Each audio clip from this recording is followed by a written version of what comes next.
প্রতি বছর আমাদের পিতৃপুরুষদের স্মরণের মধ্যে দিয়ে নিজেদের কৃষ্টি সংস্কৃতি রক্ষা করব পরম্পরাগতভাবে যুগ যুগ ধরে চলে আসা এই রীতি আগামী দিনেও চলবে। তাই নিজেদের ধর্ম রক্ষার মধ্যে দিয়ে নিজেদের শৃঙ্খলা বজায় রাখা ও জরুরি, যেটা বরাবরই সনাতন ধর্মের ধারক এবং বাহক। সোনামুড়া মহকুমার বটতলী পৌষ সংক্রান্তির মেলা 2025-এর উদ্বোধন করে কথাগুলি বলেন রাজ্যের অর্থমন্ত্রী প্রণজিৎ সিংহ রায়। 13 জানুয়ারি থেকে বটতলীতে শুরু হলো দুদিনব্যাপী পৌষ সংক্রান্তি মেলা। রাজন্য আমল থেকে চলে আসা দুদিনব্যাপী এই মেলার সূচনা হয় সোমবার। প্রদীপ জেলে মেলার শুভ সূচনা করেন মন্ত্রী প্রণজিৎ সিংহ রায়। ছিলেন বিধায়ক রামপদ জমাতিয়া, সিপাহী জেলা পরিষদের সভাধিপতি সুপ্রিয়া দাস দত্ত, মেলা কমিটির চেয়ারম্যান তথা বিধায়ক কিশোর বর্মন এবং নলছড় ব্লক পঞ্চায়েত সমিতির চেয়ারম্যান স্বপন কুমার দাস, এমডিসি পদ্মলোচন ত্রিপুরা প্রমুখ। দুদিনব্যাপী মেলার প্রথম দিনে মেলার পুণ্যভূমিতে পিতৃপুরুষের উদ্দেশ্যে তর্পণের লক্ষ্যে মেলা প্রাঙ্গণে ভিড় জমান মহকুমার পাশাপাশি রাজ্যের বিভিন্ন স্থানের জনজাতি অংশের লোকেরা।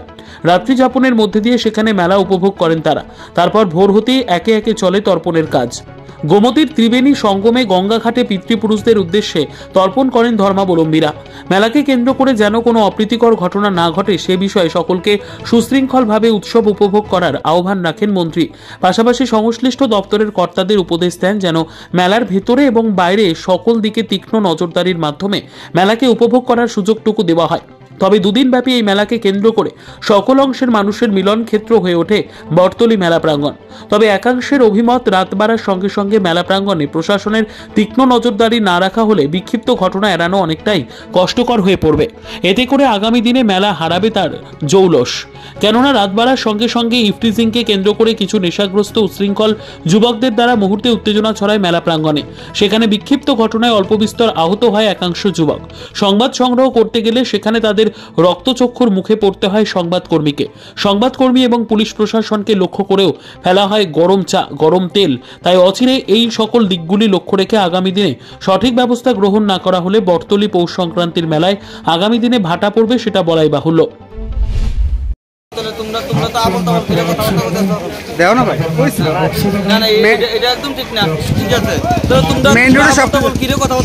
মেইন রোডে সবকিছু ঠিক আছে, চলতেছে না, হঠাৎ করে যে কোনো সমস্যা হইতে পারে।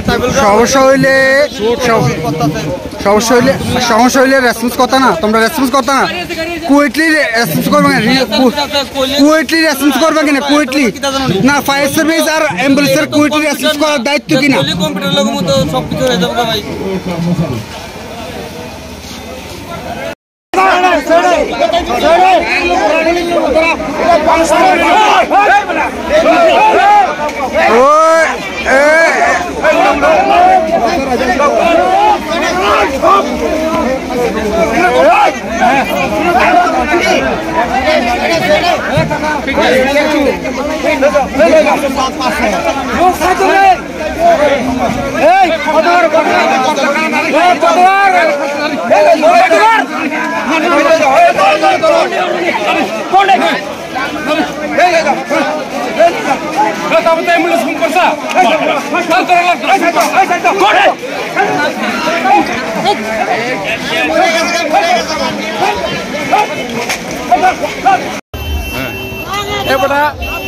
আমরা দেবরুমার কাছে একটা ধরছে, আমার ধরো করছে, আর আমি ধরছে, আমরা সজাতি মেয়ের ধরছে, আমরা টিমে আমার ধরছি, এরপরে এখানে লয়ে আইছে, এরপরে পুলিশে তারা পেয়েছে, তারা এরপরে তারা থানা বলে দিবে। ওই ছেলেটা কি বাঙালি? এরপরে বাঙালি। বাড়ি কোন জায়গা জানি? বাড়ি কোন জায়গা তারা আমরা জানি না। আর যে মেয়েটারে ধরছে এই মেয়েটা বাড়ি কোন জায়গা?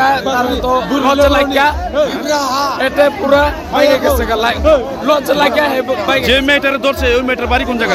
বাড়ি জানি না, মায়া হইলো বাড়ি। তোমরা বাড়ি কোন জায়গা? আমি বাড়ি হলে বিশ্রামগঞ্জ। এখন এই বাঙালি ছেলেটা কই আছে? বাঙালির ওখানে বিএসএফ তারা লয়ে গেছে, থানা পুলিশ লয়ে গেছে। নিজস্ব প্রতিনিধির রিপোর্ট, দুরন্ত টিভি।